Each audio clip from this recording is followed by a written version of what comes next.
Hello बच्चों, मैं आप लोगों का रोहन हमारे YouTube channel smile education point में स्वागत करता हूँ। क्लास शुरू करने से पहले आप सभी बच्चे हमारे YouTube channel smile education point को लाइक, शेयर, सब्सक्राइब और कमेंट जरूर कीजिए और पास में जो बेल आइकॉन है उसमें ऑल नोटिफिकेशन बटन ऑन कर दीजिए, जिस कारण कि हमारे YouTube चैनल में जो भी वीडियो अपलोड होगा आप सभी के पास पहुंच पाएगा। तो बच्चों, आज का विषय है गद्य विभाग।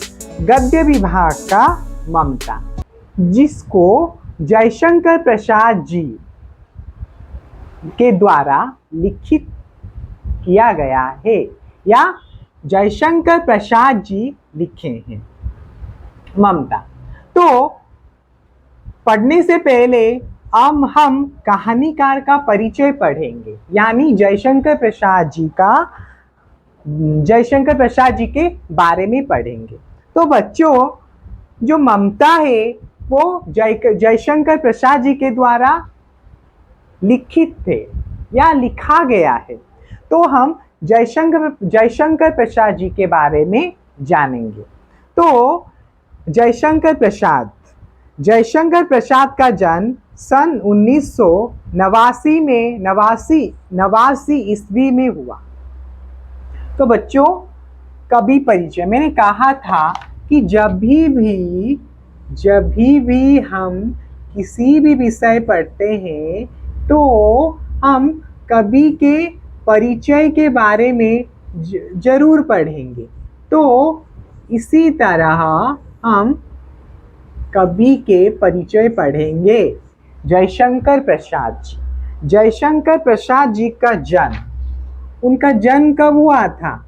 जयशंकर प्रसाद जी का जन्म सन 1989 को हुआ था। 1889 उनका जन्म 1889 में हुआ था। तो बच्चों, जयशंकर प्रसाद जी का जन्म कब हुआ था? ना, जयशंकर प्रसाद जी का जन्म सन 1889 को हुआ था। सन 1889। तो बच्चों, उनके पिता सुंघनी साहू मशहूर तंबाकू व्यापारी थे। तो बच्चों, उनके जो पिताजी थे, उनका पिताजी का नाम क्या था? उनके पिता का नाम था सुंघनी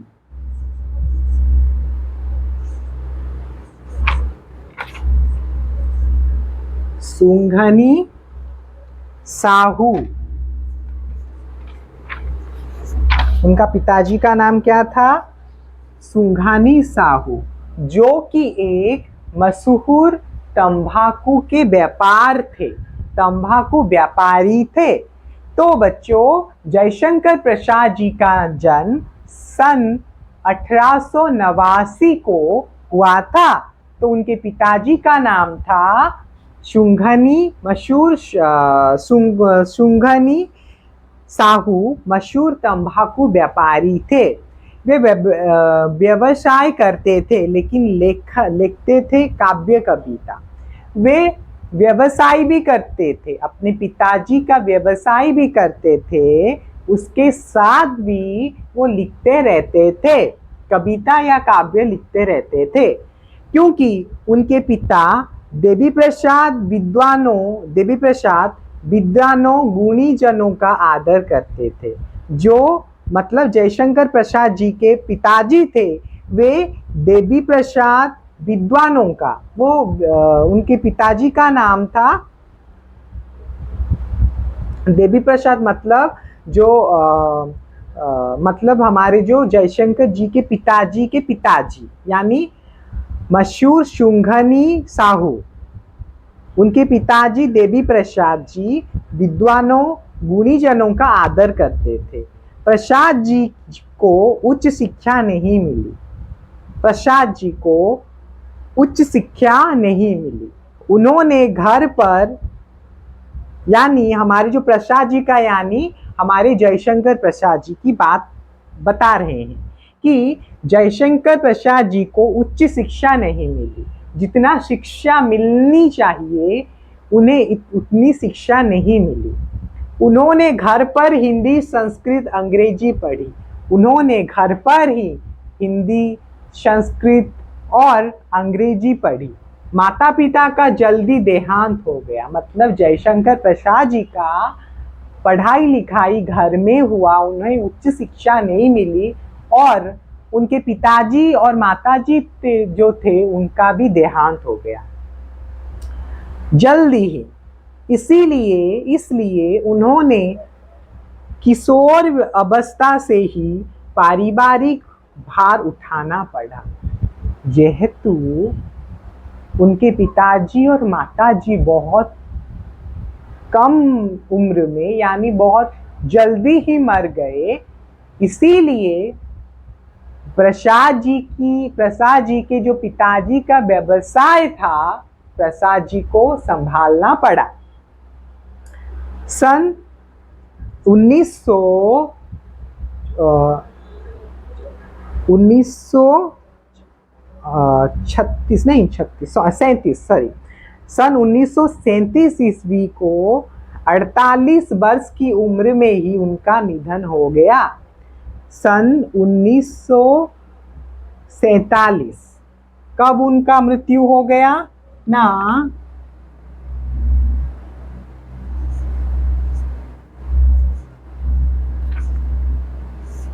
जयशंकर प्रसाद जी का मृत्यु सन 1947 में उनका मृत्यु हुआ। तब उनका आयु था 48। उनका आयु कितना था? 48 यानी 48। तो सन 1947 को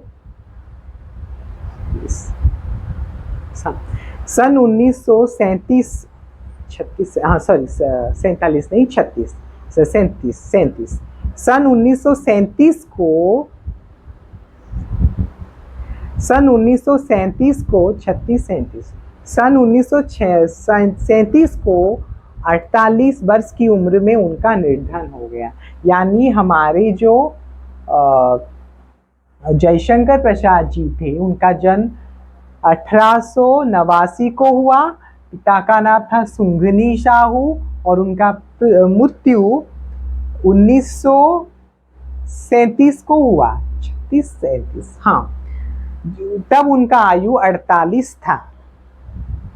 प्रसाद जी मानव मन की पारखी थे। प्रकृति के सुंदर दृश्यों से मोहित थे। वे मन की पारखी यानी मन को परखने वाले व्यक्ति थे। मन को परख पाते थे, जान पाते थे। पारख यानी जान पाते थे, मन को जान पाते थे। प्रकृति के सुंदर दृश्य से मोहित थे।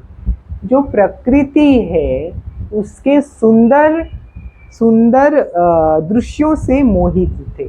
उन्होंने मानव के प्रेम, इच्छा, आकांक्षाओं का मार्मिक वर्णन किया। एक मनुष्य का प्रेम, एक मनुष्य का इच्छा, आकांक्षाएं का मार्मिक मतलब बहुत ही हृदय को छू लेने वाली, हृदय को छू लेने वाला वर्णन उन्होंने किया। वे भारतीय इतिहास तथा संस्कृति के उद्गाता थे।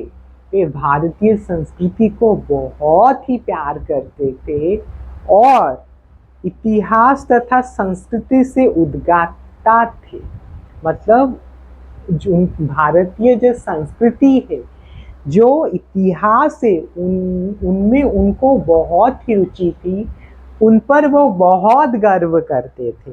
उन्होंने अच्छे ऐतिहासिक नाटक लिखे, सुंदर कहानियाँ लिखी, 3 उपन्यास भी लिखे हैं। उन्होंने बहुत सी ऐतिहासिक नाटक लिखे, सुंदर कहानियाँ भी लिखी और 3 उपन्यास भी लिखे। प्रमाद प्रसाद की रचनाएं इस प्रकार है। हमारे जो प्रसाद जी है उनकी रचनाएं कुछ इस प्रकार है। जैसे काव्य में कानून कुसुम प्रसाद की प्रारंभिक कविताओं का प्रथम संग्रह है। अन्य काव्य कृतियों में चित्रधार, प्रेम पथिक, महाराजा का महत्व, करुणामय, झरना, लहर, आंसू और कामायनी उल्लेखनीय है। यह सब उनकी रचनाएं हैं।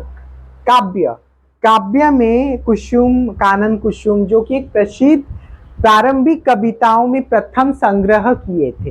नाटक में एक घूंट, कामना, विशाखा, राजश्री, जन्मंजय का नाग यज्ञ, अजात शत्रु, ध्रुव स्वामिनी, स्कंदगुप्त और चंद्रगुप्त, यह थे उनके कुछ नाटक जो उनके द्वारा रचित किए गए थे। कहानी संग्रह में देखा जाए तो छाया, प्रतिध्वनि, आकाशदीप, आंधी और इंद्रजाल उनके द्वारा रचित किए गए हैं। उनके द्वारा कहानी संग्रह में। उपन्यास में कंकाल, तितली और इरावती, ये की प्रसिद्ध, सबसे प्रसिद्ध उपन्यास मानी जाती है। और आलोचनात्मक निबंध में काव्य कला तथा अन्य निबंध, ये उनके द्वारा कुछ रचित किए गए प्रमुख रचनाएं हैं। तो बच्चों, यह था हमारे सबसे प्रसिद्ध निबंधकार, कहानीकार जयशंकर प्रसाद जी, जो कि एक उन्नत मान कवि के रूप में उस समय जाने गए। और उनकी कविताएं, उनकी रचनाएं, उनकी कहानी हम अभी भी पढ़ते हैं। और उन कविताओं में, उन कहानियों में, उन निबंध में, हमें उन काव्यों में और उनकी रचनाओं में हमें बहुत कुछ सीखने को मिलती है, सीखने को मिलता है। तो बच्चों, अब हम पाठ में जाएंगे जिसका विषय है ममता। ममता, पहले हम समझेंगे ये ममता क्या है। ममता एक नाम नहीं, ममता एक भाव है जो कि हर एक के अंदर मिलता है, खासकर नारियों के अंदर। ठीक है बच्चों, तो हम ममता यानी प्यार, यानी दुलार, जो कि हमें माँओं से मिलती है, बहनों से मिलती है। ज्यादातर हमें माँओं से मिलती है, क्योंकि माएँ हमें बहुत प्यार करती है। तो उस पर कहानीकार जयशंकर प्रसाद जी ममता को उद्भासित करते हुए, उसको वर्णना करते हुए, उसके ममता का झलक दिखाने के लिए एक कहानी लिखे हैं जिसका शीर्षक है ममता। तो बच्चों, शुरू करते हैं। ममता जयशंकर प्रसाद की एक सुप्रसिद्ध कहानी है। यह जयशंकर प्रसाद जी की सबसे सुप्रसिद्ध, सु यानी अच्छा, माने बहुत अच्छे से प्रसिद्ध, बहुत अच्छा कहानी ममता। रोहतास दुर्ग के ब्राह्मण मंत्री चूड़ामणि की विधवा बेटी ममता के माध्यम से कहानीकार ने भारतीय संस्कृति और पारंपरिक मूल्यबोध को दिखाया है। तो इस कहानी में रोहतास दुर्ग के ब्राह्मण मंत्री चूड़ामणि की विधवा बेटी, रोहतास दुर्ग की जो मंत्री थे, जो कि एक ब्राह्मण थे, उनकी बेटी चूड़ामणि की उनकी मंत्री चूड़ामणि, यानी मंत्री का नाम क्या था? चूड़ामणि जी के विधवा बेटी ममता के माध्यम से कहानीकार ने भारतीय संस्कृति और पारंपरिक मूल्यबोध का दिखाया है। तो इस कहानी में हम क्या पढ़ेंगे ना, इस कहानी में रोहताग दुर्ग का ब्राह्मण मंत्री चूड़ामणि जी के विधवा बेटी ममता को एक पारंपरिक और भारतीय संस्कृति, उनके माध्यम से हम भारतीय संस्कृति और पारंपरिक मूल्यबोध को कैसे जानेंगे, कैसे महत्वपूर्ण होते हैं हमारे समाज के लिए, हमारे देश के लिए, वो हम इसी कहानी में पढ़ेंगे।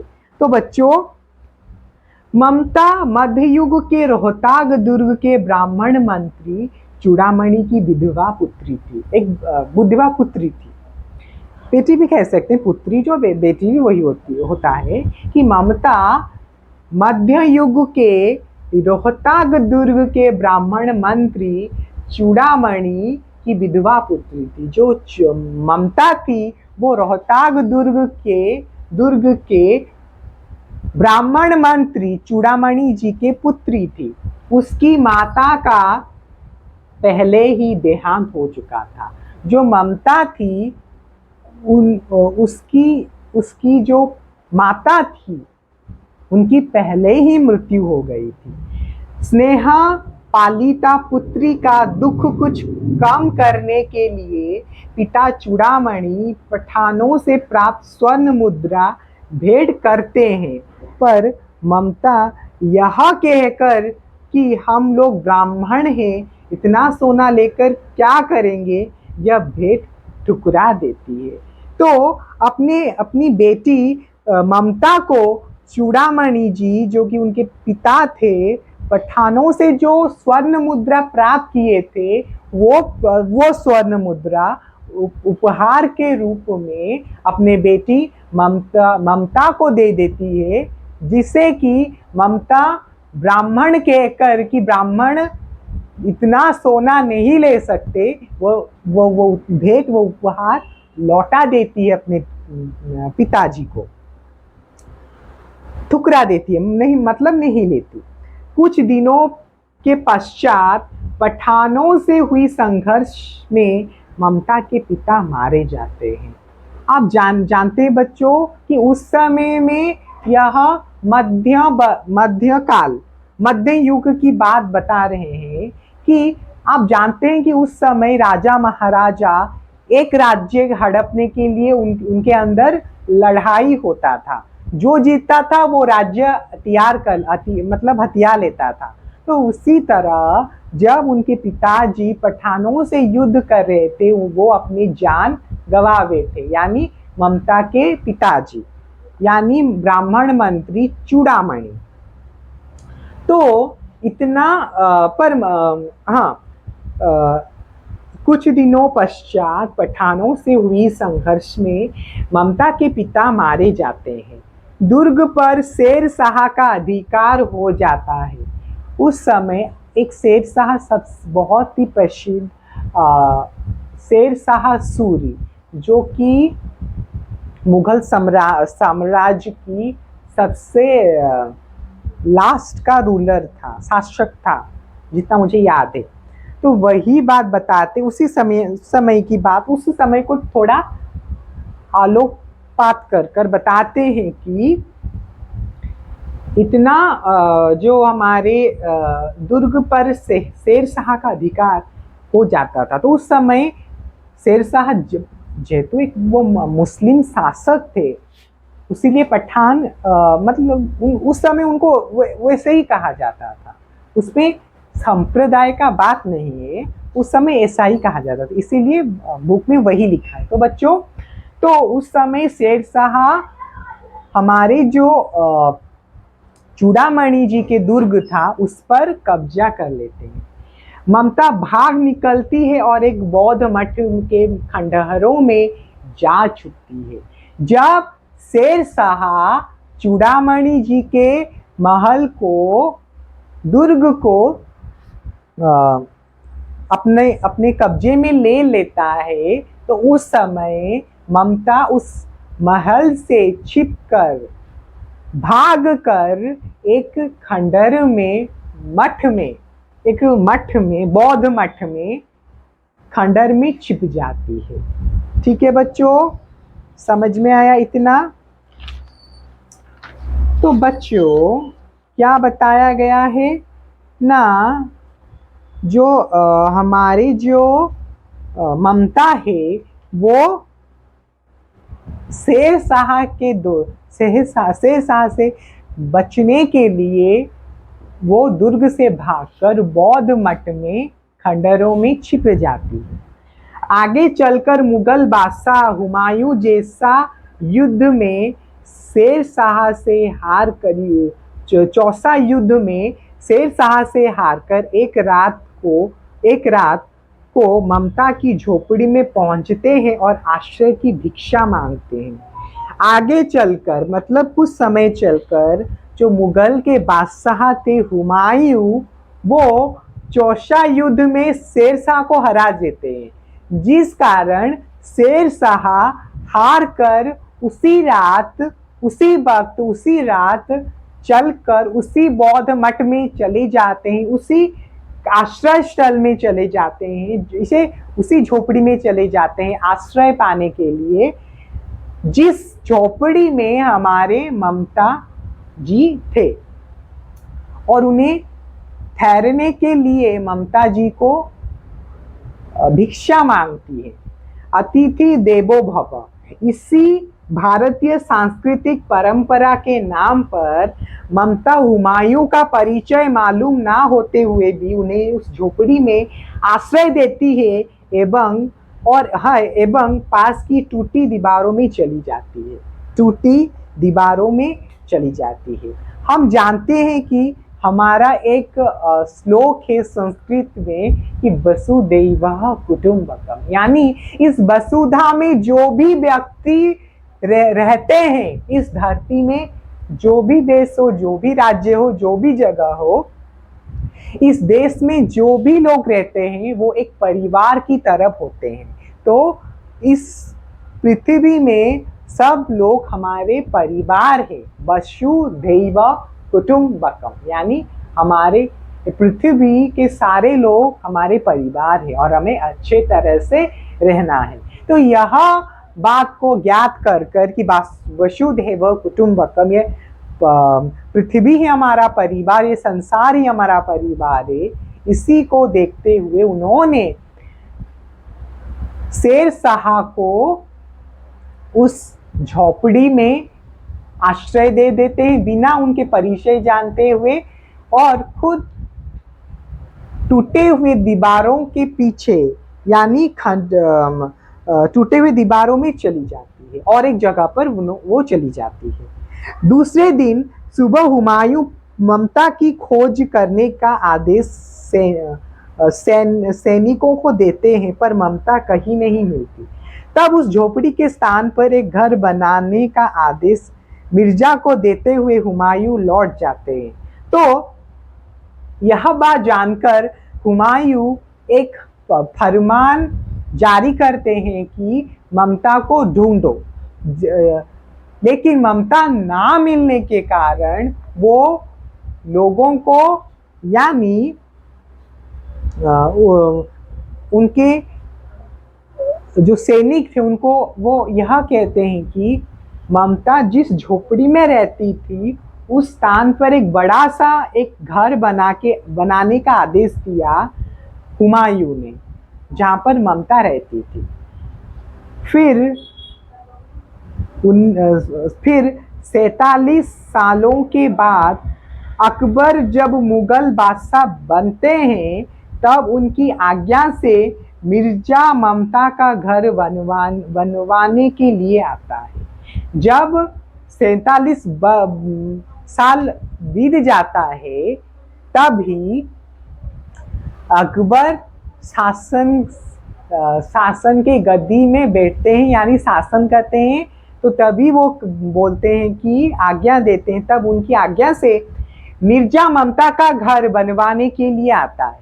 तो उनके अकबर जी के आज्ञा से मिर्जा जो कि एक जो घर बनाते हैं उस समय में उनको आदेश मिला कि आप ममता का घर बनाओ। उस समय ममता 70 साल की वृद्धा है। तो उस समय ममता जो थी वो 70 साल की हो गई थी, यानी वृद्ध हो गई थी। मुगलों को अपनी झोपड़ी सौंपकर ममता स्वर्ग सिधार जाती है। तो वह झोपड़ी को मुगलों को सौंपकर वो स्वर्ग सिधार जाती है, यानी मर जाती है। उस स्थान पर हुमायूं की स्मृति में एक अष्टकोण मंदिर बनवाया तो जाता है, पर कहीं भी उस मंदिर पर ममता का नाम लिखा नहीं जाता। तो जब ममता मर जाती है, स्वर्ग सिधार जाती है, तभी उस जगह पर हुमायूं का एक मंदिर बनाते हैं अकबर, और उस जगह पर, जिस जगह पर ममता रहती थी, उस जगह पर ममता जी का नाम तक नहीं लिखा गया।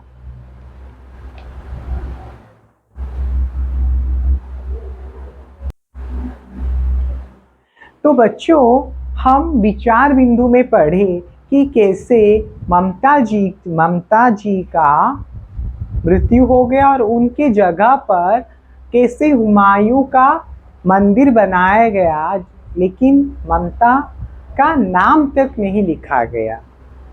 तो अब पाठ के अंदर जाएंगे, पाठ में जाएंगे तो पहले रोहतास दुर्ग के प्रकोष्ठ में बैठी हुई युवती ममता शौन के तीक्ष्ण गंभीर प्रभाव को देख रही है। तो बच्चों, जो ममता थी वो प्रकोष्ठ में बैठी, प्रकोष्ठ यानी प्रकोष्ठ का अर्थ होता है जो कि जग प्रकोष्ठ शाला होता है। प्रकोष्ठ में बैठी में दुख में बैठी। एक नदी का नाम, रोहतास दुर्ग के प्रकोष्ठ में बैठी, प्रकोष्ठ में बैठी हुई युवती ममता, मतलब किनारे कह सकते हैं, एक जगह होता है, प्रकोष्ठ कक्ष कहते हैं, ठीक है।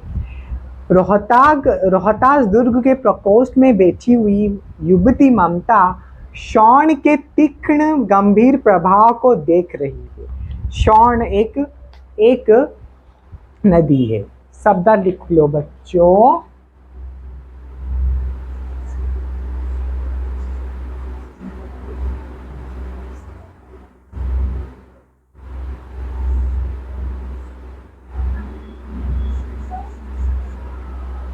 शौन, शौन का अर्थ है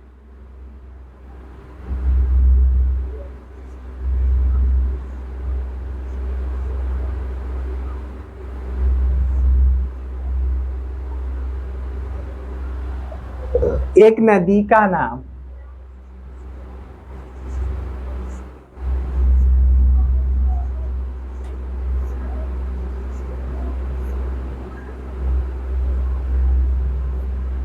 एक नदी का नाम शौन। तो यहाँ पर बच्चों यह बताया गया है कि हमारी जो युवती ममता थी वो प्रकोष्ठ शाला में, यानी प्रकोष्ठ में बैठी हुई, किनारे बैठी हुई वो शौन यानी उस नदी के बहाव को देख रही है, जो तीक्ष्ण यानी बहुत ही जोर से बह रहा था, प्रभाव को देख रही थी। ममता विधवा थी। ममता क्या थी ना, विधवा थी। विधवा यानी जिनके पति का मौत हो जाता है, जिसका पति का मौत हो जाता है, उसको हम विधवा कहते हैं। तो ममता प्रकोष्ठ में बैठी शौन की प्रभाव को देखकर चिंतित हो रही है। उसका यौवन शौन के समान ही उमड़ रहा है। ममता की जो यौवन थी, उस जैसे शौन, जैसे एक नदी बहुत जोर से बह रहा है, तो उसी तरह उन ममता का यौवन यानी जौबन जो कहते हैं, उसी तरह बह रही थी। मन में वेदना वेदना, मस्तक में आंधी, आंखों में पानी की बरसात लिए वह सुख के कंटक शयन में विकल थी। विकल का अर्थ लिखो बच्चों, व्याकुल। व्याकुल, विकल का क्या अर्थ है? हाँ, विकल का अर्थ है व्याकुल।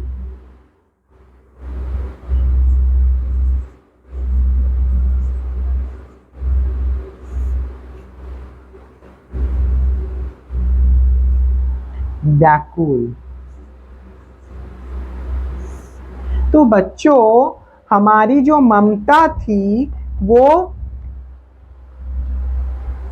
मन में वेदना, मस्तक में आंधी, आंखों में पानी की बरसात लिए सुख के कंटक शयन में विकल।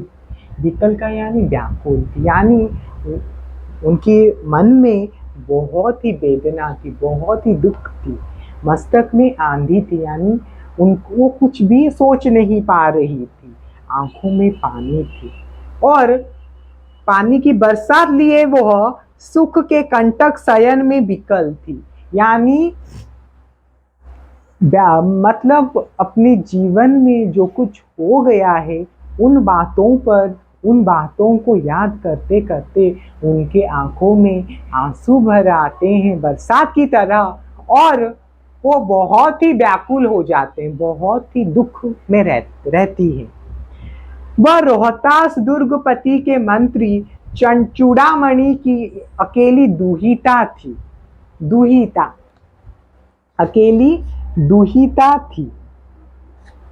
क्या ना, वह रोहतस दुर्गपति के मंत्री चूड़ामणि की अकेली दुहिता थी, इकलौती बेटी थी, इकलौती पुत्री थी। चूड़ामणि जी के, जो कि रोहतास दुर्ग के पति थे, दुर्ग को शासन कर रहे थे, उस चूड़ामणि जी के इकलौती पुत्री कन्या ममता थी। फिर उसके लिए कुछ अभाव का होना असंभव था, परंतु वो विधवा थी। उनके जेहेतु हमारे जो ममता थी वो एक मंत्री की पुत्री थी, तो उनके जीवन में धन दौलत का कुछ भी कमी नहीं था। फिर भी लेकिन उसमें एक लेकिन जोड़ा जाता है कि वो एक विधवा थी, उनके पति मर गए थे। वह रोहतास दुर्गपति के मंत्री चूड़ामणि की इकलौती दुहिता थी।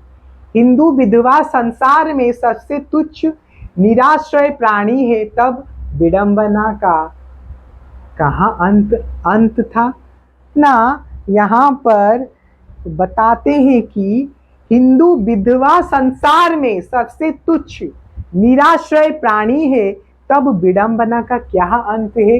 हम जानते हैं कि तब सती प्रथा चलता था, यानी अगर आप एक स्त्री हो, अगर आपके पति मर जाते हैं तो आपको भी उस ज्वाला में जलना होगा।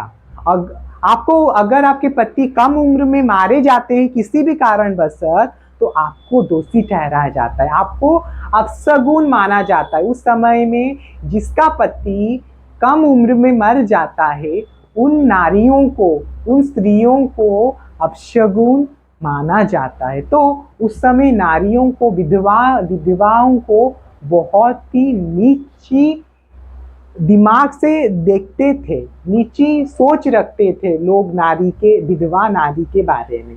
तो वही बात बताते हैं, अगर आप उस समय में विधवा होते तो मतलब कितना टॉर्चर करेंगे वो समाज में लोग, वही लोग जानते हैं। तो उसी की एक झलक में बताते हैं कि उस समय की व्यवस्था, उस समय में क्या हुआ, उस समय में कैसा था हमारा समाज, उसी की बात बताते हुए, उसी की एक झलक दिखाते हुए कहते हैं कि हिंदू विधवा संसार में सबसे तुच्छ निराश्रय प्राणी है, तब विडंबना का कहाँ अंत होगा।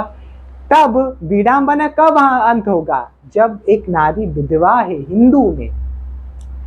चूड़ामणि ने चुपचाप उस प्रकोष्ठ में प्रवेश किया। जो राजा थे, वो जो मंत्री थे, वो उस प्रकोष्ठ में, उस कक्ष में प्रवेश किया।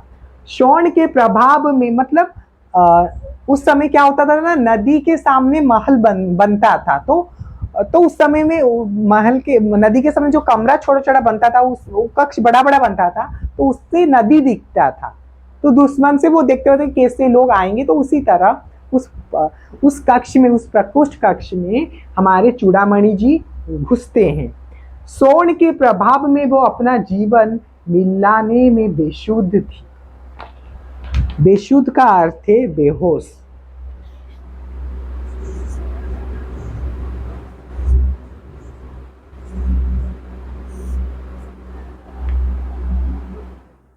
सॉरी बेशुद्ध।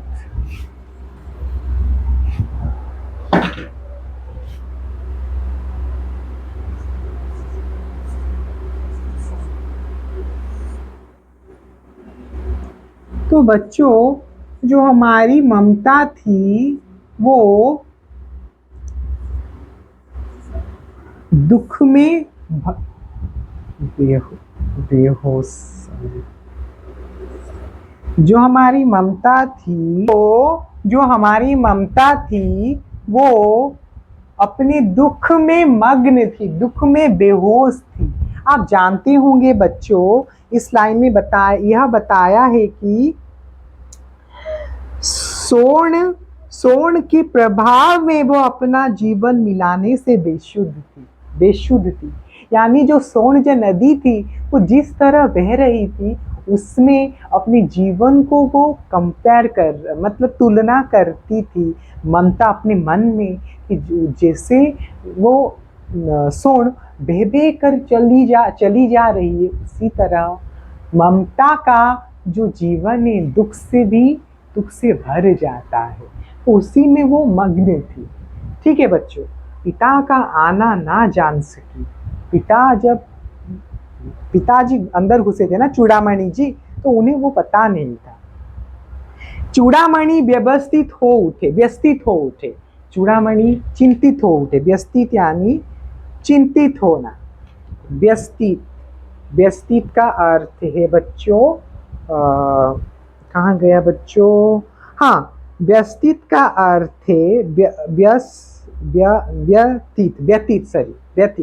व्यतीत का अर्थ है चिंतित हो उठे। ठीक है बच्चों, तो चूड़ामणि चिंतित हो उठे। स्नेह पालिता पुत्री के लिए क्या करे, यह स्थिर ना कर सकते थे। एक जिसे वो स्नेह से पाले थे, उसकी दुख को वो सहन नहीं कर सकते थे, यह स्थिर ना कर सकते थे। लौटकर बाहर चले गए और उनकी दुख को ना देखकर वो बाहर चले गए। ऐसा प्राय होता, पर आज मंत्री के मन में बड़ी दुश्चिंता थी, पैर सीधे ना पड़ते थे। तो उस जैसे उन्होंने अपनी बेटी को मग्न देखा, नदी के दुख में मग्न जब देखा, उनको वो बहुत चिंतित हो उठे। यानी हमारे चूड़ामणि जी बहुत चिंतित हो उठे और उस समय वो कुछ बोल नहीं सके।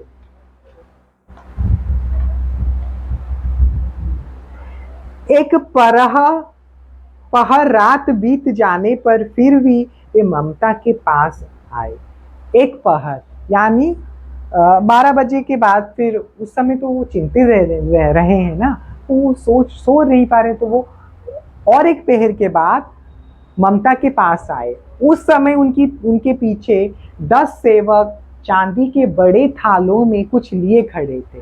जब उस समय दूसरे पहर में जब चूड़ामणि जी ममता के कक्ष में घुसे, तो उस समय चूड़ामणि के साथ कुछ सेवक थे जो कि थाली में कुछ लिए हुए थे, कुछ रखे थे, खड़े थे। कितने ही मनुष्य के पद शब्द सुन ममता ने घूम कर देखा। तो सुन देखकर ममता ने घूम कर देखा। मंत्री ने सब थालों के रखने का संकेत दिया। तो मंत्री ने कहा कि सब थाली, अपने सैनिकों कहा कि सब थाली रख दो। अनुचर थाल रखकर चले गए और थाली रखकर वो चले गए। ममता ने पूछा ये क्या है पिताजी? ममता जी यहाँ पर अपने पिताजी को पूछते हैं, पिताजी ये क्या है? तेरे लिए बेटी उपहार है। उनके पिताजी कहते हैं, बेटी ये तेरे लिए उपहार है। यह कहकर चूड़ामणि ने आवरण उलट दिया। सुबर्ण की पीलावन उस सुनहली संध्या में विकीर्ण होने लगा। ममता चौंक उठी। तो उस समय क्या हुआ ना, उस समय जब जब जब हमारे कौन जब हमारे चूड़ामणि जी जब चूड़ामणि जी ने ममता को जब चूड़ामणि ने ममता को क्या दिया ना, चूड़ामणि ने ममता को जब थाली में कुछ दिया तो वो बोली कि पिताजी ये क्या है? तो पिताजी कहते हैं कि उस संध्या का माहौल देखने के लायक था। तो बच्चों यहाँ पर जब हम दुख में रहते हैं, जब हम दुख में रहते हैं तो हमें कुछ भी मालूम नहीं होता। तो उसी तरह यहाँ पर शोक में डूबे हैं ममता। तो वही बात क्या हुआ ना, तभी क्या हुआ ना, देखो और एक बार देखो बच्चों कि तेरे लिए बेटी उपहार है। यह कहकर चूड़ामणि ने आभरण उलट दिया। सुबर्ण का पीलापन उस सुनहली संध्या में विकीर्ण होने लगा। ममता चौंक उठी। विकीर्ण का क्या अर्थ है? फैला या चितराया हुआ, फैला या चितराया हुआ। सुबर्ण का पीलापन उस सुनहरी संध्या में विकीर्ण होने लगा। उस समय में जो उनका जो उपहार दिए तो वो चकित रह गए। ममता चौंक उठी। इतना स्वर्ण, ये सोना देखकर वो चौंक उठी। इतना स्वर्ण ये कहाँ से आया? वो पूछते हैं, पिताजी ये कहाँ से आया? चुप रहो ममता, ये तुम्हारे लिए है।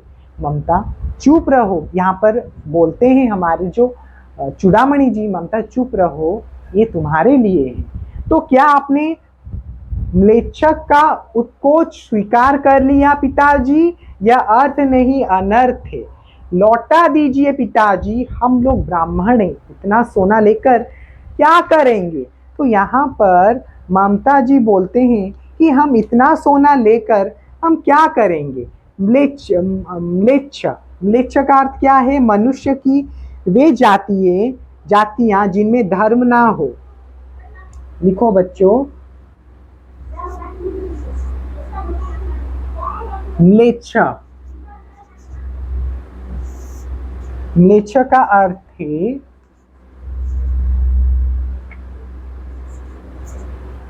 मनुष्यों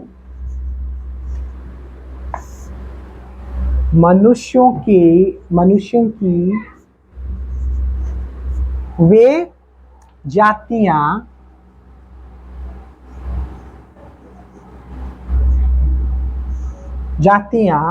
जिनमें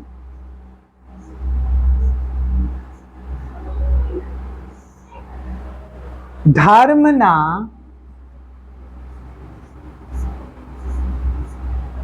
ना हो।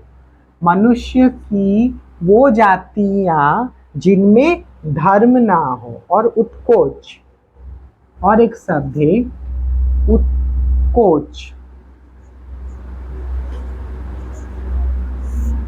उत्कोच का क्या अर्थ है बच्चों? घुसा या रिश्वत, घूस या रिश्वत,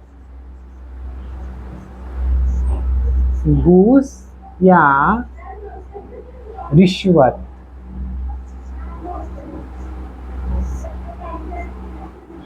तो बच्चों, तो यहाँ पर क्या हुआ ना, और एक बार उस लाइन को देखो कि तो क्या आपने म्लेच्छ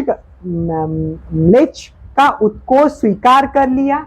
यानी जो जातियां मनुष्यों में नहीं विश्वास रखते उन जातियों से आपने मतलब उन लोगों से आपने वो सोना चुरा लिया, वो सोना छीन कर लाए। और क्या बताते हैं ना, उसको स्वीकार कर लिया। घूस या रिश्वत, जो व्यक्ति, जो जाति अपने आप को बचाने के लिए, अपने समाज को बचाने के लिए जो धर्म को नहीं मानते, तो उस समय लड़ाई हुआ था ना हमारे जो चूड़ामणि थे और पठानों के बीच। तो वो जाति मतलब वो म्लेच्छ जाति भगवान के ऊपर विश्वास नहीं करते थे। तो यह बचने के लिए यदि वो दिए होंगे सोना या स्वर्ण मुद्र, तो ये ले आए होंगे। तो वही बताते हैं कि तो क्या आपने उन लोगों की घूस स्वीकार कर ली पिताजी? यह अर्थ नहीं, अनर्थ है। यह अनर्थ है, ये बिल्कुल ठीक नहीं है। लौटा दीजिए पिताजी, हम लोग ब्राह्मण हैं, इतना सोना लेकर क्या करेंगे? यहाँ पर वो बताते हैं कि हम तो ब्राह्मण हैं, तो हम इतना सोना लेकर क्या करेंगे, वही बताते हैं।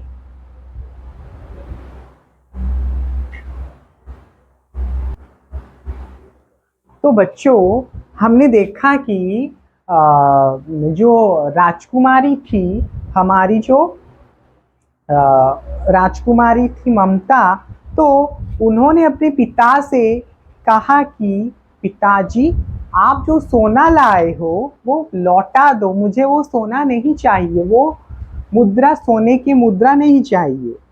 इसे पत्नोमुख प्राचीन सामंत वंश का अंत समीप है। बेटी किसी भी दिन शेरशाह रोहतास पर अधिकार कर सकता है। उस दिन मंत्रित्व ना रहेगा तब के लिए बेटी। तो उन्होंने, जब उनके बेटी ने कहा कि पिताजी मुझे नहीं चाहिए सब, तो उनके पिताजी ने कहा बेटी तुम ले लो, क्योंकि शेरशाह कब इस रोहतास के किले पर, दुर्ग पर आकर कब्जा कर ले, तभी हमें एक सोना मुद्रा पाने के लिए भी बहुत कुछ संघर्ष करना पड़ेगा। तो वही बात बताते हैं। उस दिन उनका वो बोलते हैं, उस दिन मेरा मंत्रित्व भी नहीं रहेगा। हे भगवान, तब के लिए विपद के लिए इतना आयोजन, परम पिता की इच्छा के विरुद्ध इतना साहस। पिताजी, क्या भीख ना मिलेगी? क्या कोई हिंदू भूपृष्ठ पर ना बचा रह जाएगा जो ब्राह्मण को 2 मुट्ठी अन्न ना दे सके? असंभव है। फिर दीजिए पिताजी, मैं कांप रही हूं, इसके चमक आंखों को अंधा बना रही है। मूर्ख है, कहकर चूड़ामणि चले गए। तो यहाँ पर क्या होता है ना, यहाँ पर उनके बेटी जो है लेने के लिए इनकार कर देती है। तो उनके पिताजी यहाँ पर बोलते हैं कि हम क्या इतने तुच्छ हो गए कि आप भविष्य के बात को चिंतित करके आप ऐसे डिसीजन ले रहे हो कि हम तो ब्राह्मण जाति में जन्मे हैं और सबसे पहले हम हिंदू हैं। क्या हमें कोई 2 मुट्ठी अन्न भी नहीं दे सकता? तो हमें ये सोने की क्या जरूरत है? तो यह बात जब उनके पिताजी के साथ उनका जब यह वार्तालाप होता है, शब्दों का घमासान युद्ध होता है, तो वहां पर चूड़ामणि जी मूर्ख है कहकर चले जाते हैं। हाँ,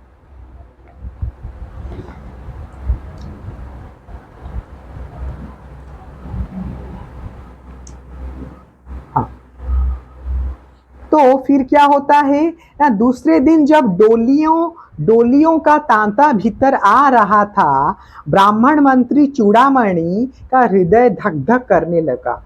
वह अपने को ना रोक सका। उसने जाकर रोहतास दुर्ग के तोरण पर डोलियों का अवतरण खुलवाना चाहा।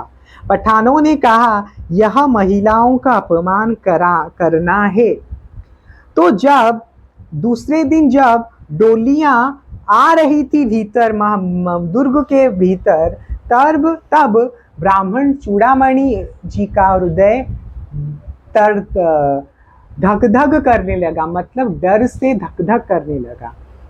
वो अपनी बेटी को, वो अपने को ना रोक सका, वो अपने आप को नहीं रोक सके। उसने जाकर रोहतास दुर्ग के तोरण पर डोलियों का अवतरण खुलवाना चाहा। रोहतास के दुर्ग पर जाकर, नीचे जाकर वो डोलियों को खोलने लगा, खुलवाना चाहता था। पठानों ने कहा यह महिलाओं का अपमान करना है। तो तभी पठानों ने कहा कि यह महिलाओं का अपमान कराने जैसा है। डोली,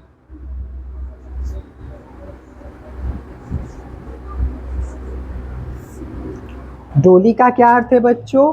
एक प्रकार की सवारी,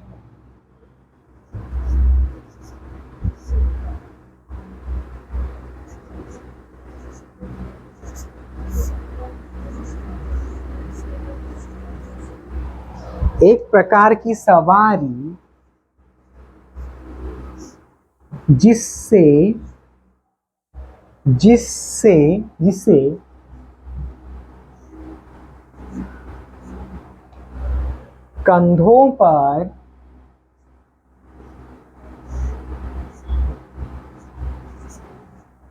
कंधों पर लेकर चलते हैं।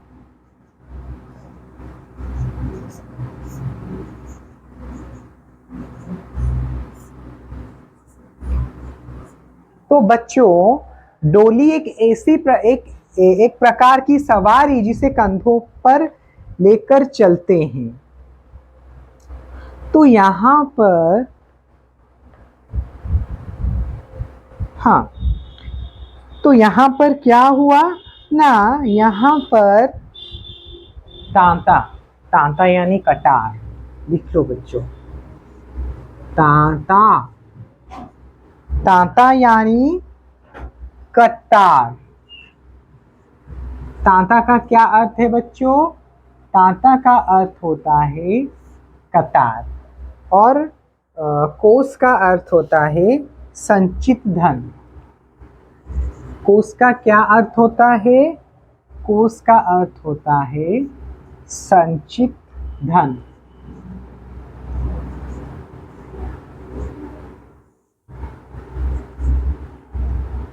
कोस का अर्थ होता है संचित धन, और पठान का अर्थ होता है, लिख लो बच्चों, पठान।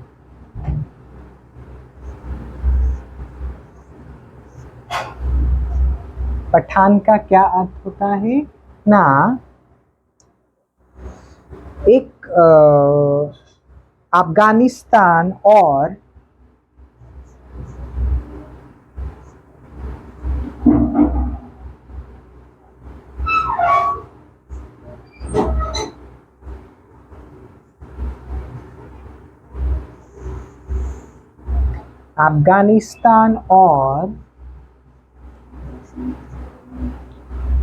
पश्चिम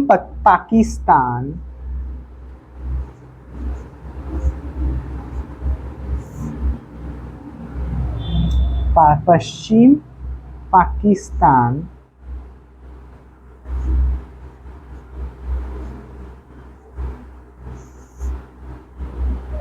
के बीच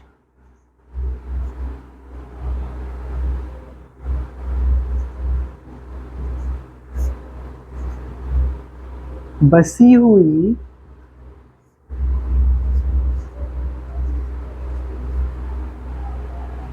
एक मुसलमान जाति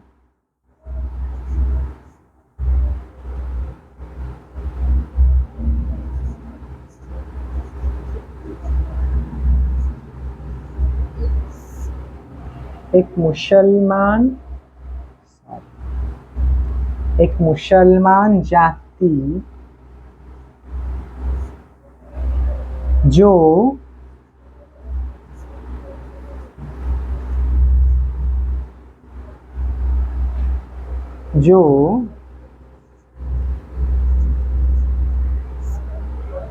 वीरता कठोरता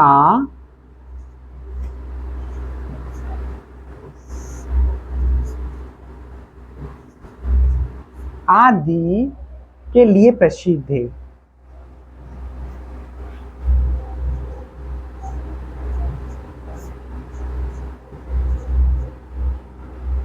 प्रसिद्ध है, सॉरी प्रसिद्ध है।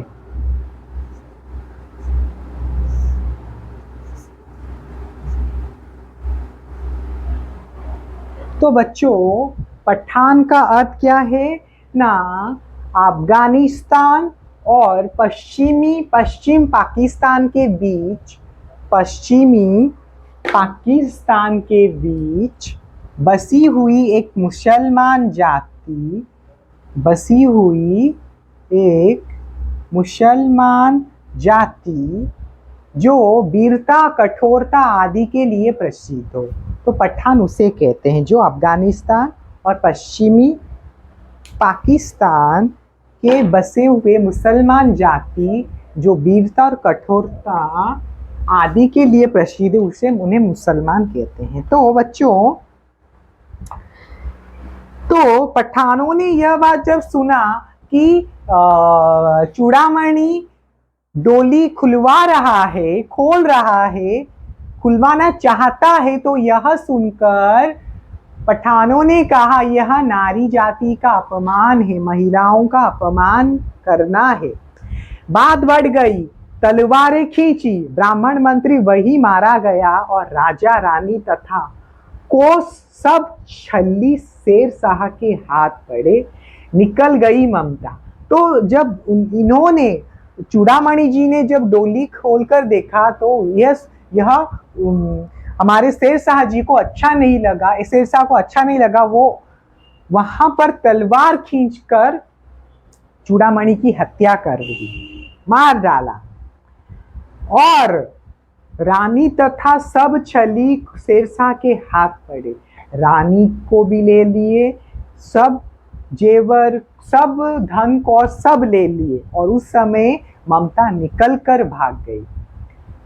डोली में भरे हुए पठान सैनिक दुर्ग भर में फैल गए, पर ममता ना मिली। जो डोली में बैठे थे, जब मैं बोल रहा था ना, जब देखे चूड़ामणि जी की डोली दुर्ग के भीतर आ रहा है, जब उन्होंने खोला, देखा कि शेरशाह के सैनिक थे। जब शेरशाह के सैनिक थे, तो जो शेरशाह के सैनिक ने वहां पर तलवार खींचकर दे मारा, किसको? ना हमारे चूड़ामणि जी को। चूड़ामणि जी को मार डाला और रानियों, महलों की रानियों को अपने कब्जे में कर लिया, कोस को भी अपने कब्जे में कर लिया। लेकिन जब उन्होंने ममता की खोज की, उनकी बेटी की खोज की, तो ममता भाग गई थी। काशी के उत्तर धर्मचक्र बिहार मौर्य और गुप्त सम्राटों की कीर्ति का खंडर था। जो काशी के जो उत्तर में धर्मचक्र बिहार, जो बिहार था, बिहार राज्य था, वो मौर्य और गुप्त सम्राटों का कीर्ति का खंडर माना जाता था।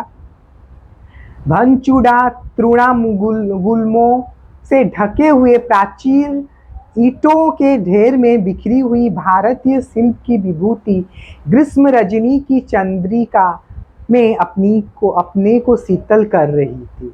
तो यह जो थी भारतीय संस्कृति, भारतीय धरोहर, तो इन चीजों से हमें मिलती है। जहाँ पंचवर्गीय भिक्षु गौतम का उपदेश ग्रहण करने के लिए पहले मिले थे, जहाँ पर बौद्ध में धर्मचक्र परिवर्तन, यानी बौद्ध गौतम बुद्ध का पहले वो शिक्षा वहीं पर दिए थे। तो वहीं पर क्या हुआ ना, उसी स्तूप में भग्नावशेष की मलिन छाया में एक झोपड़ी के दीपालोक में एक स्त्री पाठ कर रही थी।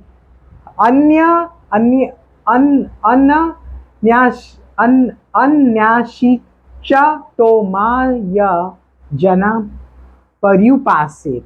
तो वहां पर उस खंडर के एक झोपड़ी में, जहां पर महान पुरुषों का जन्मा हुआ था, महान पुरुषों की गाथा फैली हुई थी, धरोहर थी। उन जगह पर एक झोपड़ी थी और उस झोपड़ी में एक नारी जप कर रही थी, एक स्त्री जप कर रही थी कि अनन्याश्चिता यंतो माय जना पर्युपासते।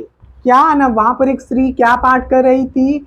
अनन्याश्चिय अनन्याश्चिंत यंतो माय जनः पर्युपास्यते। पाठ रुक गया। एक भीषण और हताश आकृति दीप के मंद प्रकाश में सामने खड़ी थी। स्त्री उठी, उसने कपाट बंद करना चाहा, परंतु व्यक्ति ने कहा। तो उस समय क्या हुआ ना, जिस समय एक स्त्री वहां पर पाठ कर रही थी, तो उस समय एक व्यक्ति घुस गया। तो बच्चों कुछ और शब्द लिख लो। मुगल,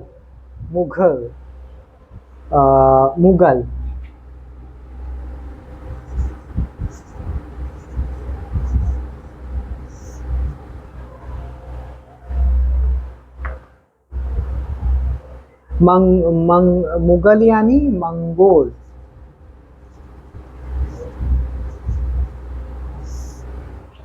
मंगोल देश का निवासी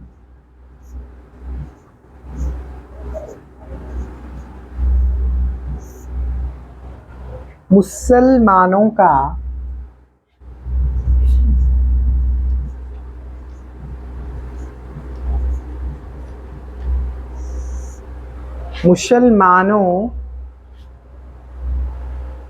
का एक वर्ग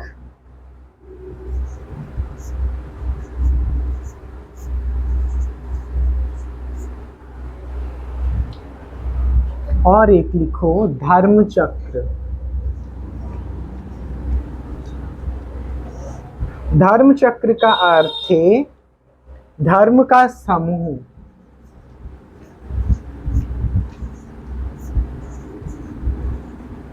धर्म का समूह।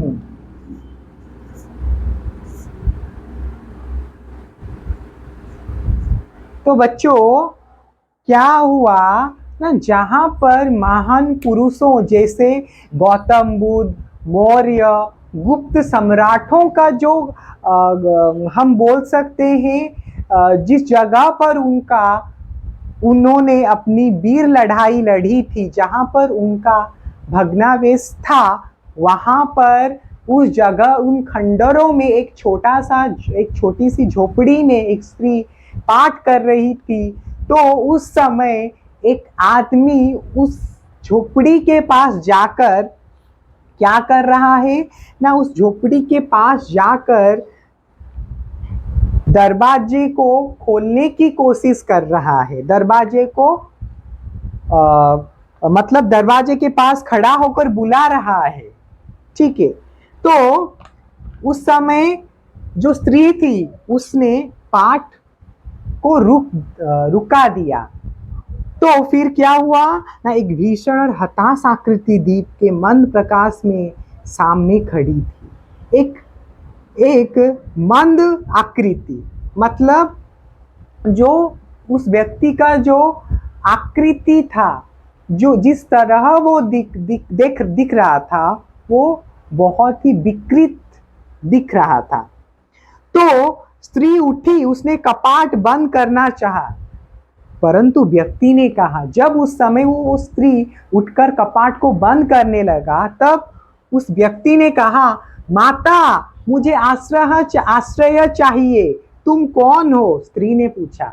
जब उन्होंने कपाट को बंद करने की कोशिश की, उस स्त्री ने उस समय एक आवाज आया कि माता मुझे आश्रय चाहिए, मुझे रहने के लिए दो माता, तुम कौन हो? स्त्री ने पूछा। तब वो स्त्री पूछती है, तुम कौन हो? आप जानते होंगे बच्चों अगर आपके घर में कोई भी व्यक्ति आएगा जिसे आप नहीं जानते, तो आप उससे पहले पूछेंगे आप कौन हो। तो उसी तरह उस स्त्री भी पूछ रही है कि आप कौन हो। मैं मुगल हूँ, चौसा युद्ध में शेरशाह से विपन्न होकर रक्षा चाहता हूँ। इस रात अब आगे चलने में असमर्थ हूँ। तो वह व्यक्ति बोलता है कि मुगल हूँ। मुगल कौन है ना? मंगोल देश का निवासी मुसलमान का एक वर्ग है जो मंगोल में रहता है। मुसलमान, हमारे जैसे हिंदुओं में बहुत सारे वर्ग हैं, उसी तरह मुसलमानों में भी बहुत सारे वर्ग हैं जो कि मुगल उन्हें कहते हैं जो मंगल देशों में रहते हैं और उस देश से आकर भारत में बसे थे, उन्हें मुगल कहते हैं। तो उसने कहा कि मैं मुगल हूँ और मैं चौसे युद्ध में शेरशाह से विपन्न होकर रक्षा चाहता हूँ। मैं शेरशाह से रक्षा चाहता हूँ। मैं चौसे के खेल में हार गया, इसीलिए मैं रक्षा चाहता हूँ, आश्रय चाहता हूँ। इस रात में मैं बहुत थक गया हूँ, मुझे आश्रय चाहिए। क्या शेरशाह से? स्त्री ने अपने होठ काट लिए, मतलब डर गए वो। इससे ये पता चलता है कि ये ममता थी जो कि चूड़ामणि जी की पुत्री थी। तो ममता उनका होठ यहाँ पर मतलब डर जाती है थोड़ा वो। हाँ माता, तो वो आदमी बोलती है हाँ माता, परंतु तुम भी वैसे ही क्रूर हो। यहाँ पर वो बोलती है, ममता बोलती है तुम भी क्रूर हो।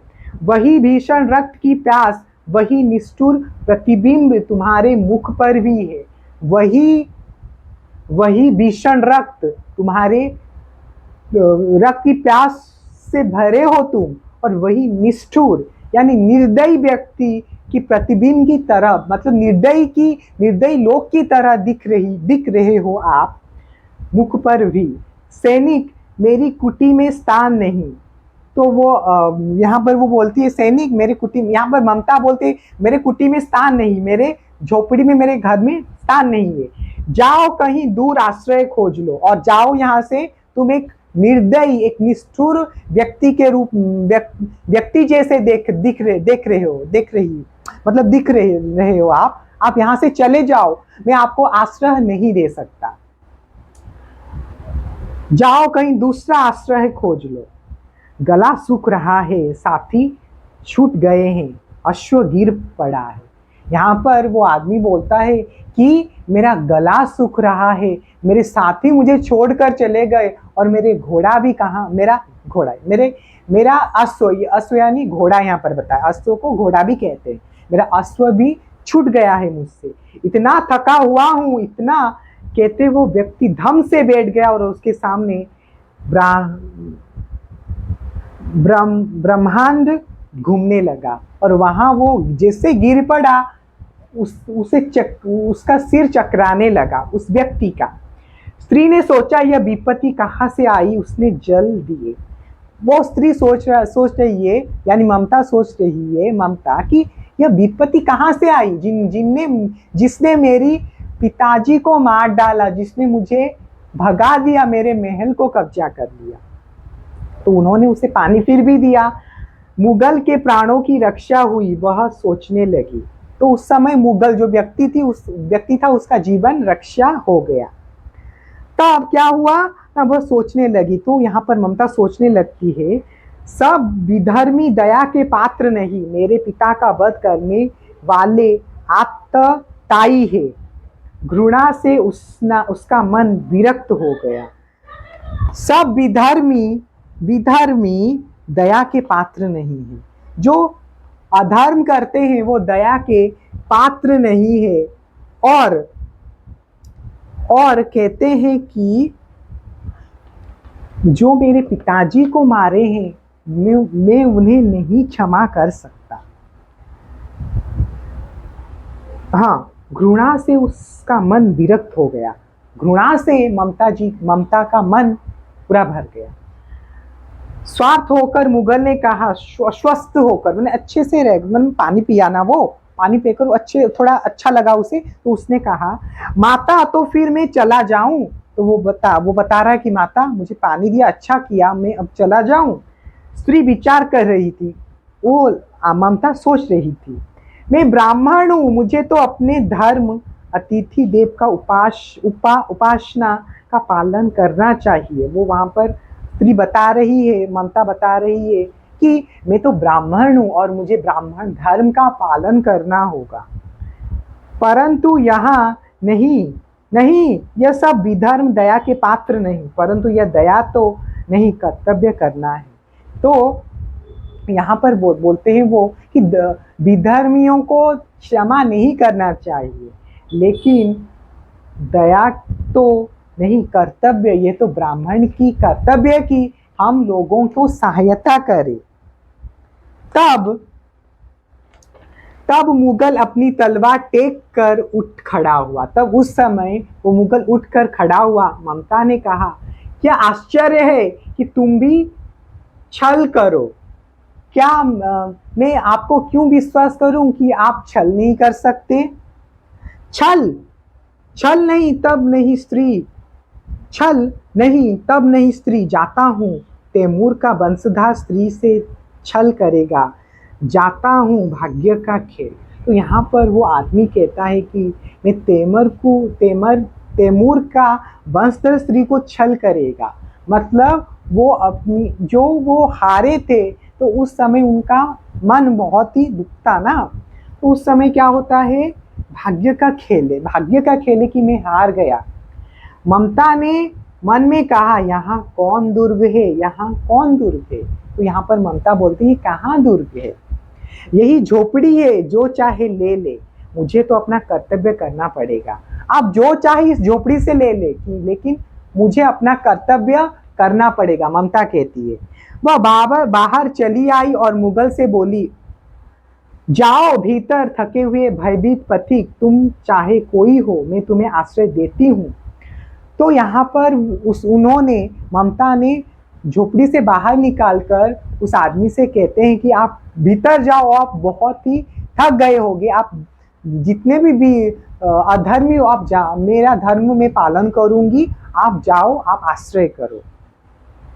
मैं ब्राह्मण कुमारी हूँ, सब अपना धर्म छोड़ दे तो मैं भी क्यों छोड़ दूं। तो यहाँ पर बताती हैं कि अगर सारे लोग छोड़ दें क्या मैं छोड़ दूंगी? नहीं, ऐसा नहीं हो सकता। तो यहाँ पर उन्होंने उस मुगल को आश्रय दिया अपने झोपड़ी में। तो बच्चों फिर क्या हुआ ना, मुगल ने चंद्रमा की मंद प्रकाश में वह महिमामय मंडल देखा। उसने मन ही मन नमस्कार किया। तो उस समय, जिस समय हमारे ममता ने जब मुगल को आश्रय दिया तो यह मुगल को बहुत ही अच्छा लगा। मुगल ने चंद्रमा के मन प्रकाश में वह महिमामय मुखमंडल देखा। मतलब उस मुख से बहुत ही अच्छी बात निकली कि आप आश्रय लीजिए। उसने मन ही मन नमस्कार किया। जो मुगल था वो मन में ही, अंतर मन में ही उसे धन्यवाद दिया। ममता पास की टूटी हुई दीवारों में चली गई। भीतर थके पथिक ने झोपड़ी में विश्राम किया। तो यहाँ पर ममता टूटे हुए खंडरों में चली गई और जो मुगल था वो झोपड़ी में विश्राम करने चला गया। प्रभात में खंडर की संधि से ममता ने देखा सैकड़ों अश्वारोही उस प्रांत में घूम रहे हैं। वो अपनी मूर्खता पर अपने को कोसने लगी। तो बहुत सारे अश्वों को लेकर, बहुत सारे घोड़ों को लेकर सैनिक वहां पर कुछ ढूंढ रहे थे। तो यह तब ममता को ज्ञात हुआ कि वो मुझे ढूंढ रहे हैं। वो अपनी मूर्खता को, आश्रय देने की मूर्खता को, अपने आप को कोसने लगी। अब उस झोंपड़ी से निकल कर उस पथिक ने कहा, मिर्जा मैं यहाँ हूँ। तो उस झोपड़ी से निकलकर वो मुगल कहा, मिर्जा मैं यहाँ हूँ। शब्द सुनते ही प्रसन्नता का चित्तकार ध्वनि से वह प्रांत गूंज उठा। तो यह सब सुनकर मिर्जा बहुत खुश हो गया। ममता अधिक भयभीत हुई। पथिक ने कहा, वह स्त्री कहाँ है, उसे खोज निकालो। तब मुगल ने कहा कि वो स्त्री कहाँ है जिसने मुझे आश्रय दिया, उसे खोज निकालो। ममता छिपने के लिए अधिक सचेष्ट हुई, तो वो ममता अपने आप को छिपाने के लिए बहुत ही तरबर हो गई। वह मृगदाव में चली गई। जैसे मृगदाव यानी एक मृग जिस तरह धीरे धीरे बिना कोई शोर शराबे किए चले जाती है, उसी तरह ममता धीरे धीरे चलने लगी, उस जगह से छिपने लगी। दिन भर उसमें से ना निकली, दिन भर उसने वहां से ना निकली। संध्या को जब उनके जाने का उपक्रम हुआ तो ममता ने सुना पति घोड़े पर सवार होते हुए कह रहा था, मिर्जा, उस स्त्री को मैं कुछ भी ना दे सका। तो जब संध्या के समय में जब वो मुगल उस जगह से जा रहा था, तभी ममता ने सुना कि मुगल कह रहा है कि जिसने मुझे आश्रय दिया मैं उसे कुछ भी नहीं दे सका। तो हाँ, उसका घर बनवा देना, क्योंकि विपत्ति में मैंने यहाँ आश्रय पाया है। तो मिर्जा से वो कहा मुगल ने कि जिस स्त्री ने मुझे मेरे दुख के समय,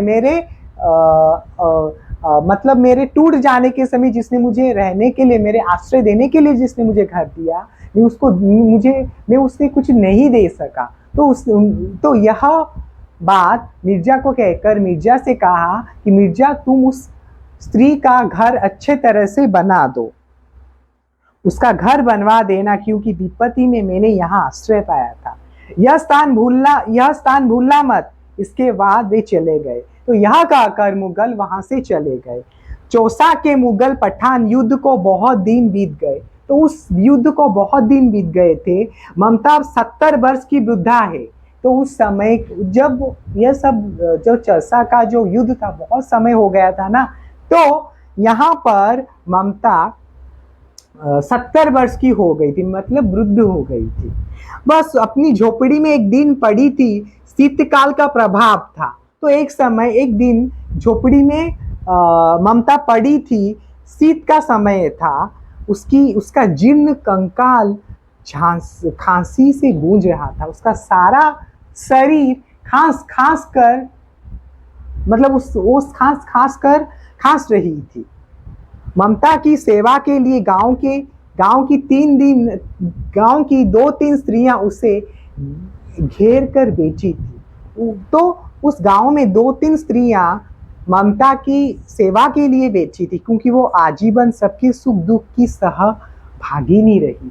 क्योंकि जो ममता थी वो सब लोगों की मदद कर रही थी उस समय में, तो इसीलिए उस समय वृद्धा के समय 2-3 स्त्रियां उसको घेर कर बैठी थी।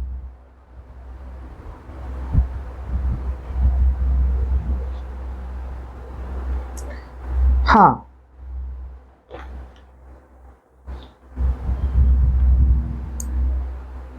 और एक शब्द लिखो बच्चों, चंद्रिका।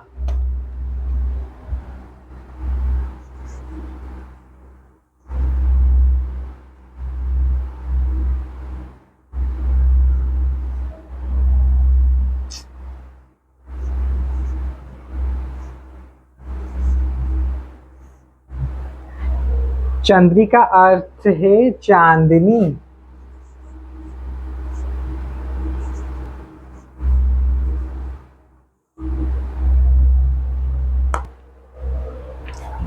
तो बच्चों फिर क्या हुआ ना,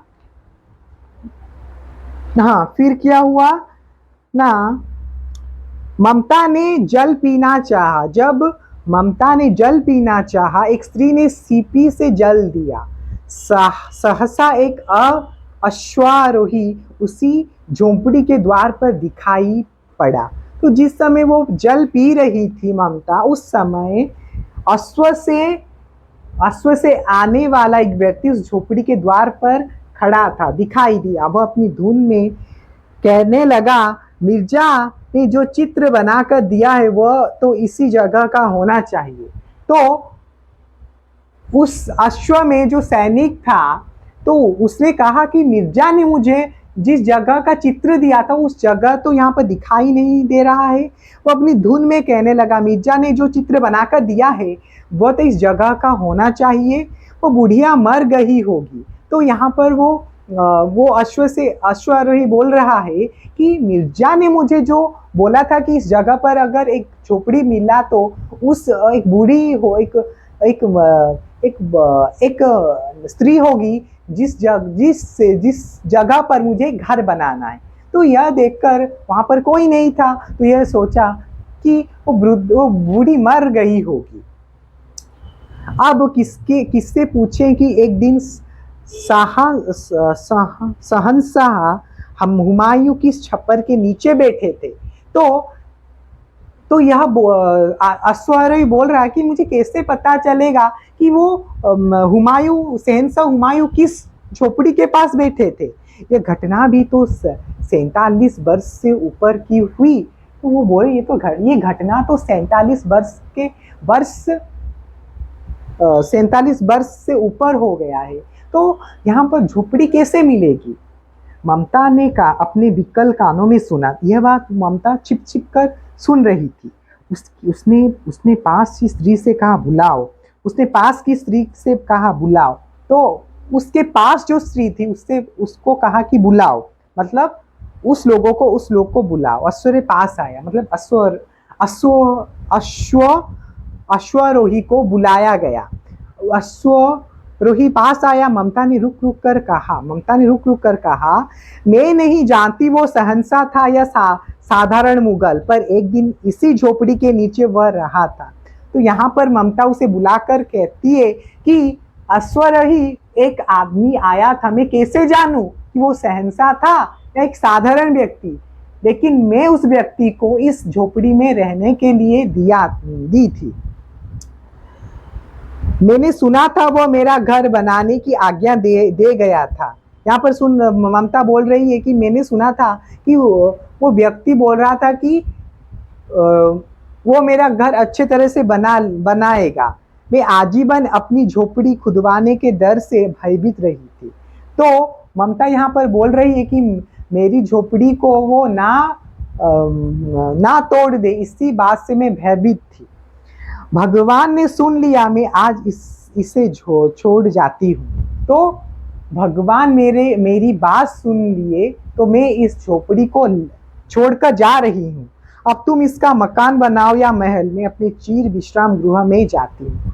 यहाँ पर चीर विश्राम गृह का मतलब है वो मरने वाली है, तो वही बात बताती है कि तुम यहाँ पर जो चाहे महल बनाओ या मकान बनाओ, तुम्हारे ऊपर निर्भर करता है, लेकिन मैं इस जगह से जा रही हूँ। वह अश्वारोही अवाक खड़ा रहा, मतलब आश्चर्यचकित होकर खड़ा रहा। बुढ़िया के प्राण पक्षी अनंत में उड़ गए। तो उस समय वो ममता जो थी मर गई।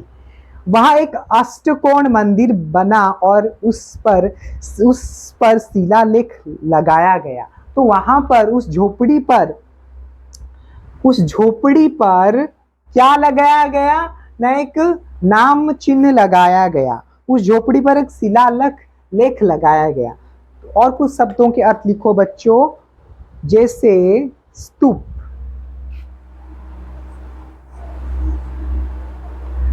स्तूप का क्या अर्थ है बच्चों? स्तूप का अर्थ है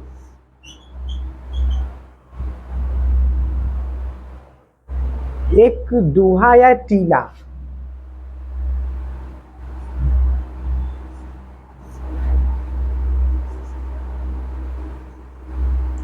एक डूहा या टीला जिसके नीचे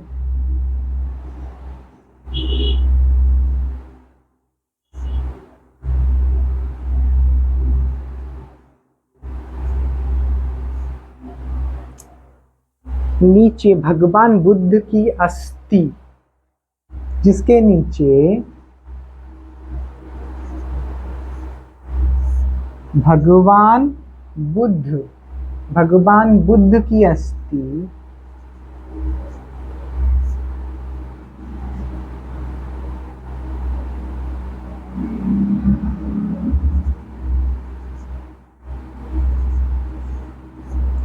अस्थि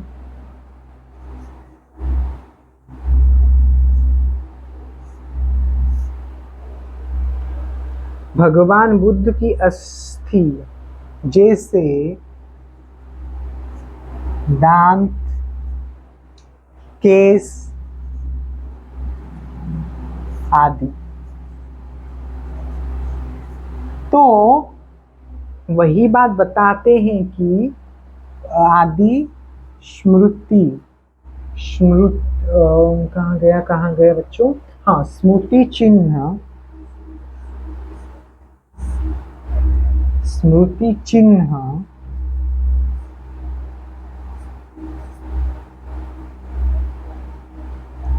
सुरक्षित है हो।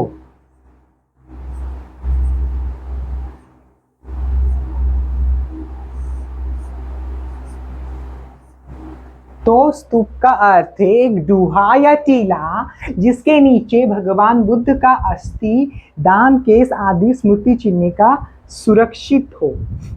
और हाँ, तो बच्चों और एक लिखो कपाट। कपाट यानी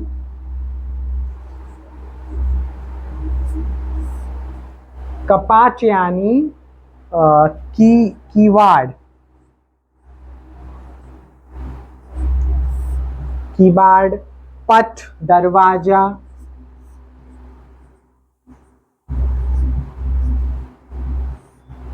पट दरवाजा। खंडहर तो मैंने आपको बता दिया, खंडहर बताया आपको?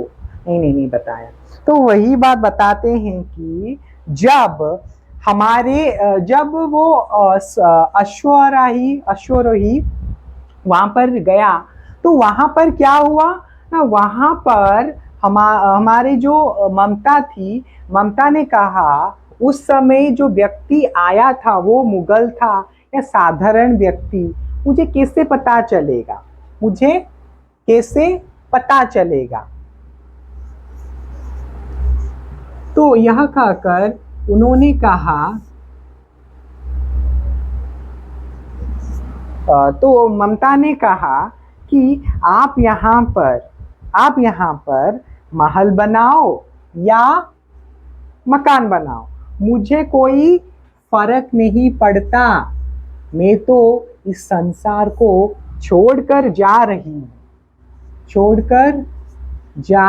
हूँ, मुझे इससे कोई भी मतलब नहीं है, आप जो चाहे बना सकते हो। तो यह सुनकर वो अश्वरोही आश्चर्यचकित हो गया। यह सुनकर वो अश्वरोही आश्चर्यचकित हो गया कि क्या इस झोपड़ी के नीचे हमारे शहंशाह यहाँ पर बसे थे उस दुख समय में। तो यह सोचकर वह आश्चर्यचकित हो गए।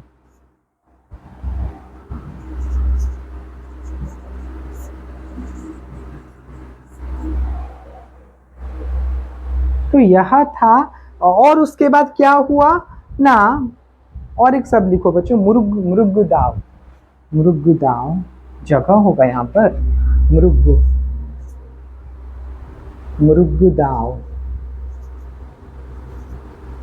मुरुगदाव का अर्थ है काशी के पास सारनाथ।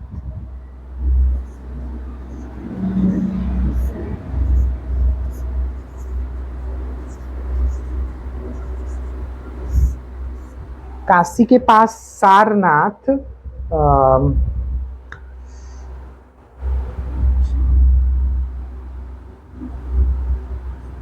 काशी के पास सारनाथ नामक स्थान।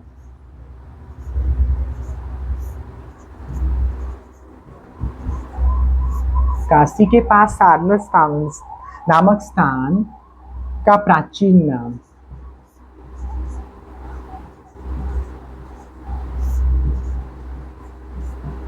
तो वही बात बताए हैं कि और एक शब्द को सीपी का अर्थ है कड़े आवरण के भीतर रहने वाले शंख, यानी जो शंख थे उस शंख से उन्होंने जब पानी मांगा, उनसे ममता को जब प्यास लग रही थी तो दो तीन स्त्रियों ने उन्हें पानी दिया था ना, वो सिप बता रहे हैं। सिप यानी कड़े आवरण के भीतर रहने वाला शंख, कड़े आवरण के भीतर रहने वाला शंख,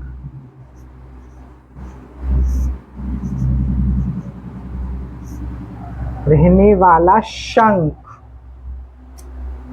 इतना लिखो बच्चों, बहुत मतलब लेंदी हो रहा है शंख।